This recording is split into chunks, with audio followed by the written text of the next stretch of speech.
Meet the Hellvedere. So you guys have seen this car in the background of a lot of our videos, but we never explained what it was. Here we go. This is the Hellvedere. It's a 1967 Belvedere four-door sedan.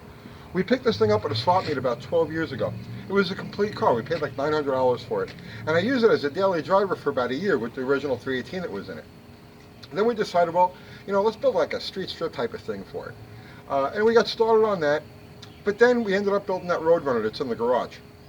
So this thing sat, and it sat. So he says, you know what, it's just sitting around. Let's put a 440 in it and just go bracket race the car. So we gutted it, we put the roll bar in it, got it set up for a 440, and you know, it never went anywhere because it just wasn't interesting enough.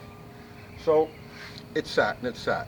And then about that time, the whole street out was like no prep thing started going like really nuts. And I was like, man, I'd love to have a part of that, right? But and about the same time also, I got the bug to burn nitro again. So I says, wait, what a perfect fucking match. Okay, so let's build an injected nitro motor and stick it in the Belvedere and go make smoke. So that's what we're intending to do now. That's what we're working towards right now. The car's still sitting in the same way that it was when we set it up to run it with the 440. We're going to be building out a 25 cage for it, but the car is going to stay small tire, leaf spring, stock firewall, all steel, and it's going to be a grudge car. Let's show you the motor. Back in the 1980s when I worked for Cars Illustrated magazine, we did a series called Hemi on a Shoestring, where I gathered up a bunch of used up top fuel parts and massaged them and tweaked them and beat them into shape to build a street engine for my Roadrunner, and it worked out perfectly. I proved that you can build a Hemi cheaper than you can just about anything. Well, we're doing essentially the same thing with this. This is a Street Hemi block I picked up. I paid $400 for this thing. It's got perfect bores, no cracks in the main saddles. It's already been opened up for 1/2-inch side bolts. The only damage on the block is this lifter bore, which was repaired, and then the block was run after the repair, so I have no problem with that. Why did I get it for $400? It's filled with concrete. Bonus for me. I have to fill the damn thing anyway. Nitro, you don't use a cooling system. So this is the foundation. We're going to start with this and we'll eventually build an aluminum motor for the car. But since I've got it, this is what we're going to work with. I've got a buddy of mine, Frank Jonkman, up in Canada. I used to help him with his funny car.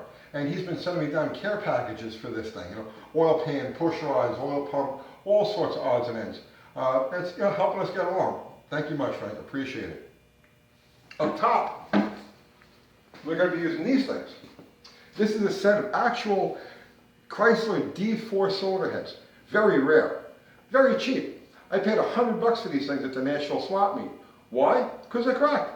No problem. We have to fill them anyway to match the block. So we'll just dress these things out with valves and regular rocket train and she's good to go. This will get topped with a set of Hillborn stacks, magneto, 90% in the tank. If my calculations are right, it should make about 2,000 horsepower, which is plenty to get that thing to scoot down the track. So all it takes from this point is cubic time and cash, and we're inching away at it. You can be a part of it if you want. You can put your name here or there, or show me I can put the name back there, over the tire, where the smoke comes from. It's going to be an interesting car. This thing's either going to go like hell or it's going to show like hell, but either way, it'll be a spectacle. The next phase is that we're going to build out the roll cage for it. We're going to show you guys how to do that in your backyard and actually get it to pass tech, and a little at a time. So that's the Hellvedere. See you tomorrow.